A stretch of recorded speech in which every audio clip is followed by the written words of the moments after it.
My clients don't always come to me with their biggest problem. Often they're preoccupied about some relatively minor technical issue, but somewhere in the course of our conversation, they casually reveal a huge dumpster fire of a legal disaster that's been burning in the background for months. Today, we are looking at three business owners who are focusing on the wrong thing. A pet business trying to turn its employees into unpaid interns to keep operating costs low, a repair shop owner who's worried about protecting a business idea while engaging in illegal surveillance and union busting, and a medical spa that apparently believes that employment can be conditioned on invasive medical questionnaires and cosmetic procedures. Let's get started. I recently started a personal training business for elite dogs and cats called Posh Paws Fitness. I'm very mindful of keeping my operating expenses low as I ramp up. So I'm planning to hire three unpaid interns from the local community college for a few months this autumn to take care of tasks like social media spamming, vacuuming pet hair, following me around with a clipboard to make me look more important to prospective customers, and handling any tasks that are beneath me. Although I haven't officially discussed payment with any of them, surely even these spoiled, entitled Gen Z kids should know that they are being paid in experience and exposure to my high-end clientele, both in person while they are scraping up dog crap in the presence of suburban high society, and on my LinkedIn where my ChatGPT-generated thought leadership slop almost always gets at least 4 likes. My lawyer took 3 migraine pills when I told her this. I guess because the blinding aura of my visionary brilliance was too much for her. She should take a cue from me and replace her secretary with an unpaid intern too.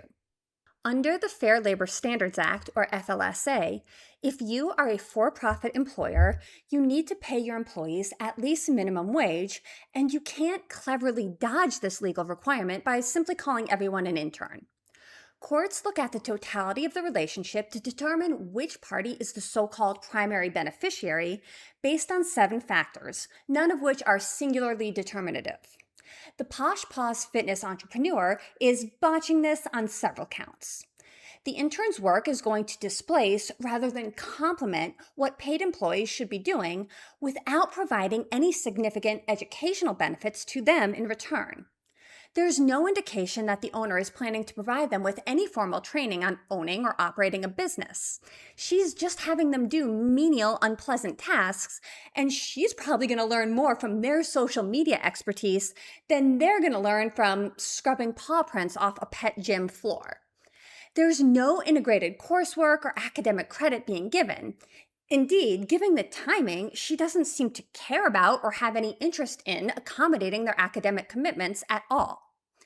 Dodging the compensation issue and assuming that they'll be fine with experience and exposure is not a viable strategy.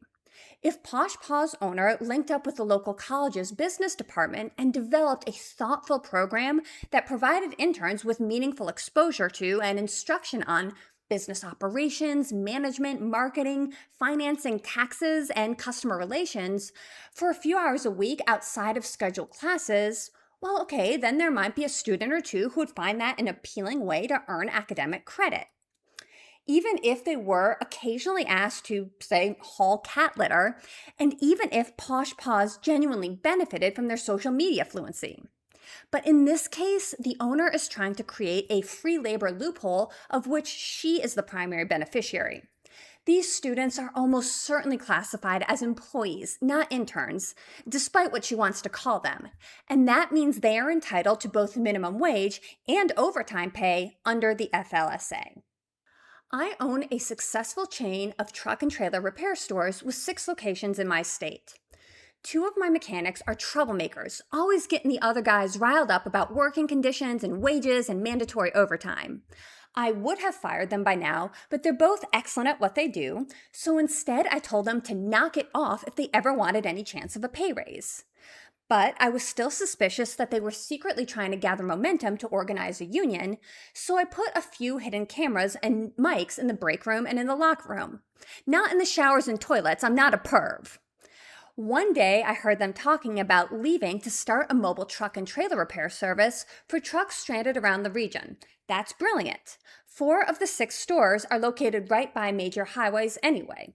Can I steal their idea? All else equal, the owner probably can steal this idea. The mechanics don't acquire exclusive ownership of a general business model just because they thought of it first. Scummy doesn't mean illegal.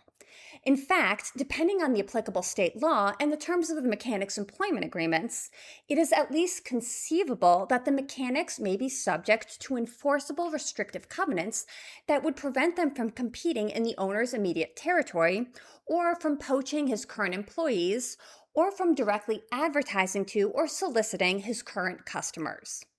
Now, the employer would still need to establish that the restriction is valid, appropriately tailored, and actually covers their conduct, but it's at least possible that these guys would have to wait a year or two after resigning for the covenants to lapse before they could even pursue the business plan in the local area anyway.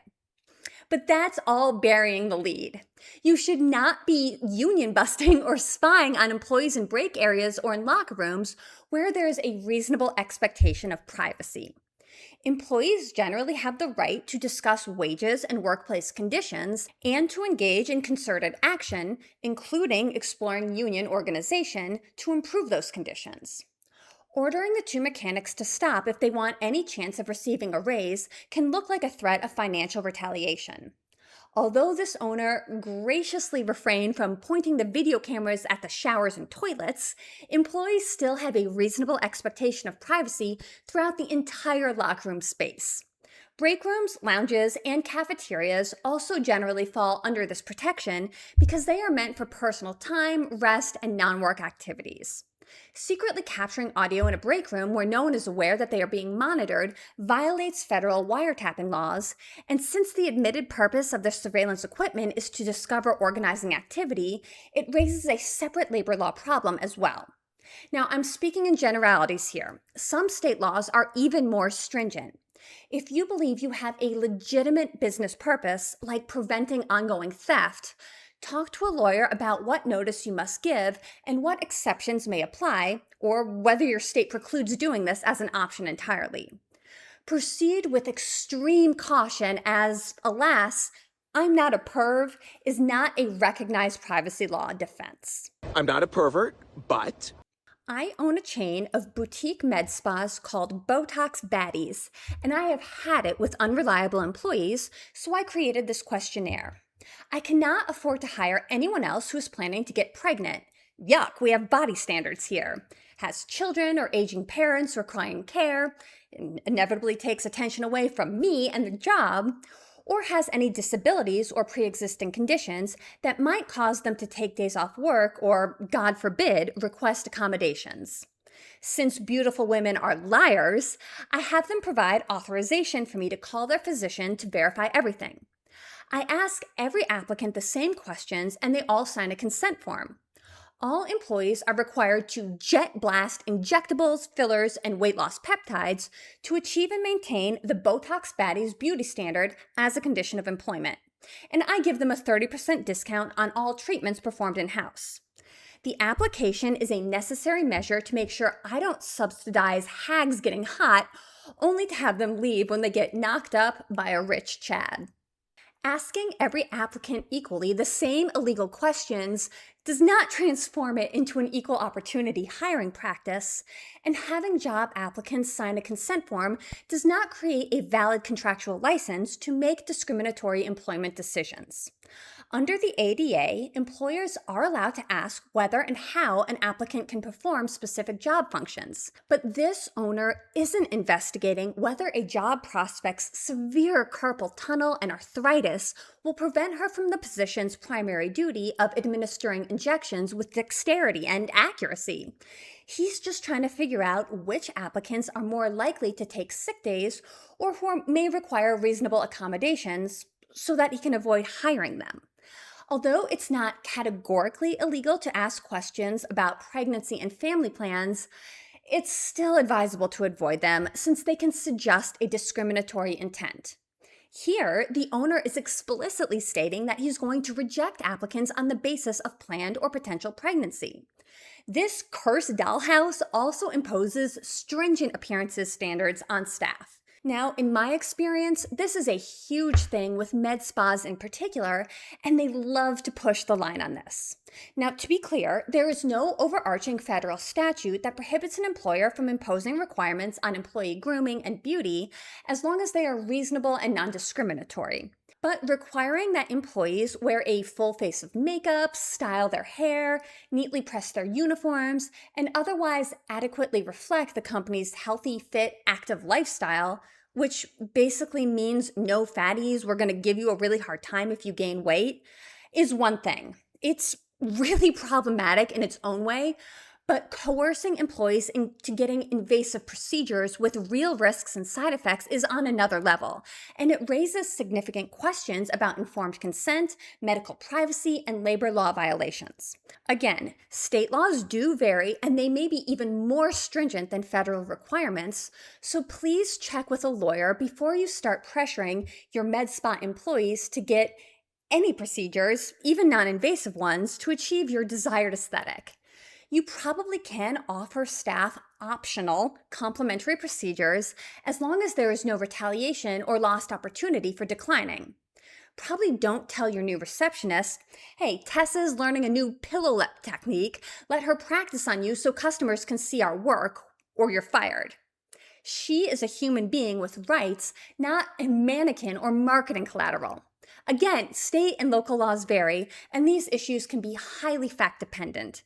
Contact a licensed attorney in your jurisdiction if you recognize yourself in any of these scenarios, and remember that sometimes the most valuable thing a lawyer can do for you isn't to just answer the question you asked, it's to point out the liability dumpster fire you hadn't noticed yet.